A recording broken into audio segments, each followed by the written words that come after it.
Bismillahirrahmanirrahim. Assalamualaikum warahmatullahi wabarakatuh.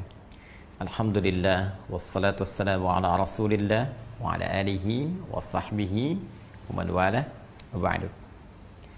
Saudara-saudariku, bersyukur pada Allah Subhanahu wa taala bahwa hari ini kita telah tiba tepat di hari ke-9 Zulhijjah tahun 1441 Hijrah, hari Kamis, dan tentunya ini menjadi salah satu rangkaian puncak yang mengawali ibadah haji bagi saudara-saudari kita yang saat ini berhaji, yang tentunya akan merapat, dan mungkin dalam saat ceramah ini disampaikan, tausiah ini diutarakan, telah tiba bahkan di Arafah untuk menunaikan satu puncak ibadah haji, yaitu wukuf di Arafah. Bersamaan dengan itu, ada satu pula yang spesial, khususnya bagi kita yang belum menunaikan haji di tahun ini, yaitu untuk menunaikan satu ibadah dari satu rangkaian keutamaan bulan Dzulhijjah yang diisyaratkan dalam Al-Quran, surah 89 ayat 1 sampai dengan 3 itu, ataupun ditegaskan keutamaannya dalam hadis Nabi di Sahih Al-Bukhari riwayat Ibnu Abbas radhiyallahu taala anhuma, seperti pernah kami utarakan dalam edisi sebelumnya. Di antara 10 hari yang istimewa itu ada satu yang sangat spesial yang tidak ditemukan dari hari pertama, hari kedua sampai ke-8 yang telah kita lalui. Tapi hari itu akan tiba tepat saat kita berada dalam program ini, saat kami sampaikan tausiah pada kesempatan kali ini, yaitu hari ke-9 di bulan Dzulhijjah, yang langsung narasinya disampaikan oleh Nabi SAW yang mengandung banyak keistimewaan dan kemuliaan. Nabi pernah memberikan informasi kepada kita semua sejak kurang lebih 14 abad yang lalu bahwa hari ini menjadi spesial dengan satu ibadah yang sangat spesifik yang disebut oleh beliau dengan siyam, menunaikan siyam, puasa yang ditunaikan sesuai dengan ketentuan syariat. Beliau mengatakan, siyamu yaumi arafata anni ahtasibu 'ala Allahi ay yukaffira al-madiyah wal baqiyah. Dalam riwayat lain, an yukaffira sanatal madiyah wal baqiyah. Sungguh puasa yang ditunaikan di hari yang bertepatan dengan momentum Arafah, aku berharap pahalanya di sisi Allah Subhanahu wa taala bisa menggugurkan dosa-dosa setahun berlalu dan menjaga dari perbuatan dosa setahun yang akan datang. Teman-teman sekalian, hari ini menjadi spesial dalam uraian hadis Nabi SAW karena tanggal 9 ini disebut oleh Rasulullah SAW bertepatan dengan momentum Arafah, saat para jemaah haji menunaikan prosesi wukuf sebagai rangkaian puncak haji yang ditunaikan dan menjadi inti dari penunaian ibadah haji dari sekian rukun yang harus kemudian diikuti. Di sini Nabi SAW memberikan arahan kepada kita dalam momentum ini. Kita diminta oleh Rasulullah untuk menunaikan ibadah spesifik berupa siyam. Tidak main-main, pahalanya bisa menggugurkan dosa setahun berlalu, dan perhatikan baik-baik cara kita memahaminya, bisa menjaga dari perbuatan dosa setahun yang akan datang. Masya Allah. Artinya dalam konteks penunaian puasa ini, kita bukan sekedar diminta oleh Rasulullah puasa secara fisik, menjaga tidak makan, menjaga tidak minum, tidak berhubungan seksual. Lebih daripada itu, karena puasa ini potensinya dengan izin Allah bisa menggugurkan dosa setahun berlalu. Karena itu cara mengisinya akan lebih baik jika kita iringi dengan mengevaluasi kesalahan-kesalahan yang pernah diperbuat oleh kita dan berpotensi dosa setidaknya setahun ke belakang. Jadi seperti orang wukuf saat di Arafah, mereka merenung, berkontemplasi, merenungkan kesalahan-kesalahan, mengakui dosa-dosa, sehingga dengan pengakuan itu dan komitmen untuk meninggalkannya akan merubah pribadi mereka lebih baik setelah selesai menunaikan rangkaian ibadah haji. Pulang, meninggalkan segala keburukan, menanggalkan seluruhnya, dan bertransformasi menjadi manusia yang lebih mulia.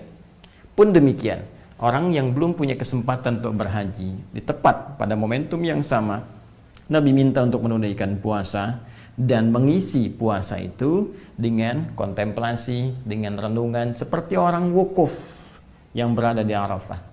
Maka dia ingat dosa-dosanya, hubungan dia dengan Allah, hubungan dia dengan makhluk, dengan orang tua, dengan istri, dengan suami, dengan anak-anak, dengan tetangga, demikian seterusnya. Maka ia mencoba mendekati Allah Subhanahu wa taala, bercoba untuk bertobat, mengoreksi dosa-dosanya, sehingga dengan itu mendapat penerimaan terbaik di sisi Allah Subhanahu wa taala. Ciri orang yang diterima tobatnya, diterima koreksi dirinya, diterima perubahan dirinya ketika dia mendekat kepada Allah saat berpuasa ini, pun demikian dengan yang wukuf di Arafah. Maka ciri yang paling spesifik saat tobatnya diterima, saat dosanya dihilangkan, adalah terjaganya ia dari perbuatan dosa setelah amalan itu ditunaikan.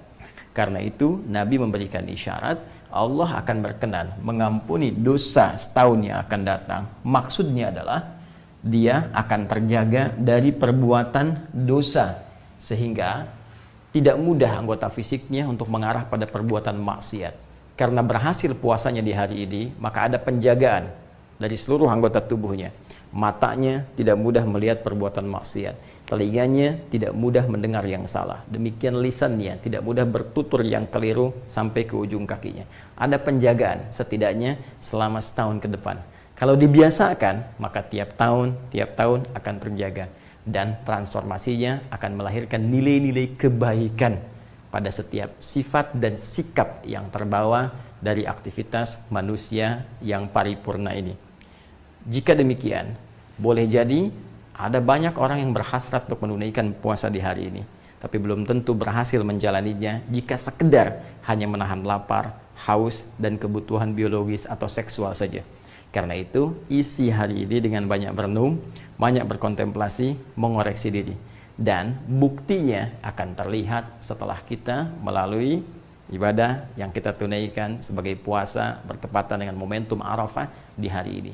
Jika setelah puasa ini belum mampu kemudian lahir penjagaan-penjagaan tadi, ini menunjukkan ada yang kurang berhasil dalam puasa yang ditunaikan itu. Maka mari buktikan kepada Allah bahwa alhamdulillah kita diberi kesempatan tahun ini. Ini hanya datang setahun sekali. Ya, momentum perubahan, momentum taubat, momentum penerimaan hanya setahun sekali. Jika kita tidak dapat di tahun ini, kita harus tunggu tahun depan. Karena itu, mari kita berjuang, berikhtiar, dan membuktikan kepada Allah dengan kesungguhan kita bahwa semua yang diberikan kepada kita, kesempatan yang mulia ini, kita bisa maksimalkan dengan sebaik-baiknya. Yang terakhir, teman-teman sekalian, seperti orang yang wukuf di Arafah, punya potensi untuk banyak dikabulkan doanya.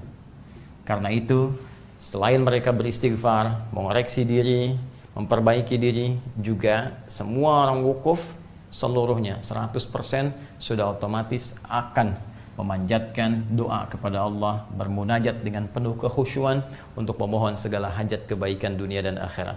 Pun demikian, hari ini momentumnya diserupakan oleh Nabi Shallallahu Alaihi Wasallam, esensinya dari segi esensi seperti orang wukuf di Arafah. Nabi bisa mengatakan puasa pada tanggal 9 Dzulhijjah, puasa di hari ke-9-nya. Tapi Nabi menegaskan siyam yaumi Arafata, puasa yang bertepatan dengan momentum Arafah, di hari saat orang wukuf di Arafah. Karena itu, seperti orang wukuf banyak berdoa kepada Allah, maka setidaknya kita pun isi hari ini dengan memohon, banyak berdoa kepada Allah, minta kebaikan-kebaikan.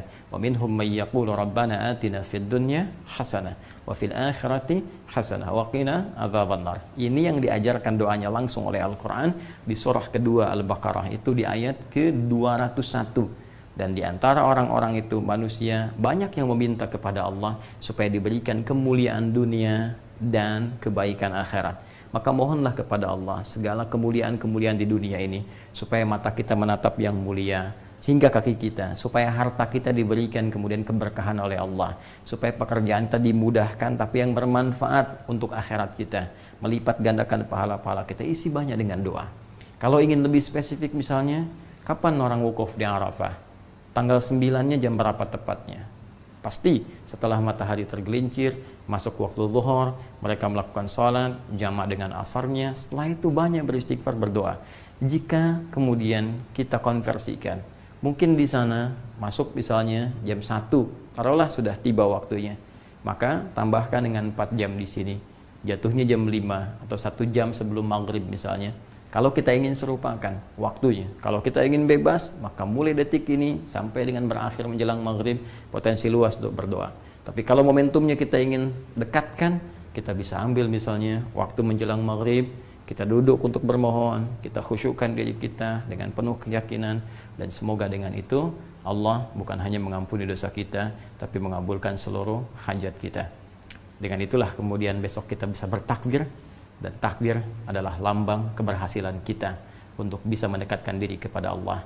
Karena itulah di Quran surah kedua Al-Baqarah di akhir ayat 185, ketika kita menutup perjuangan kita untuk mendekat kepada Allah saat Ramadan, kita bertakbir, walitukabbirullaha ala ma hadakum wa la'allakum tashkurun, supaya engkau banyak bertakbir karena Allah telah berikan petunjuk kepadamu.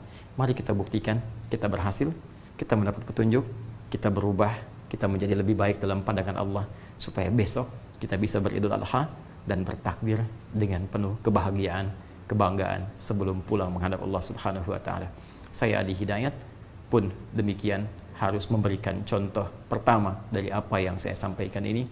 Maka saya bermohon maaf kepada saudara-saudariku dimanapun Anda berada atas setiap sifat, sikap, tutur, perbuatan yang sudah pasti akan terjadi banyak kekeliruan, kesalahan dari apa yang pernah saya perbuat. Saya memohon maaf yang sebesar-besarnya dengan penuh segala kerendahan hati mewakili keluarga besar kami, dan dengan itu pula saya ingin menyampaikan hal yang paling utama, semoga Allah memuliakan kita, semoga Allah memaafkan segala kesalahan kita, mengampuni dosa-dosa kita, dan saya pun membebaskan, memaafkan segala hal-hal yang terkait dalam kehidupan, supaya kita bisa lebih nyaman menghadap kepada Allah Subhanahu wa taala.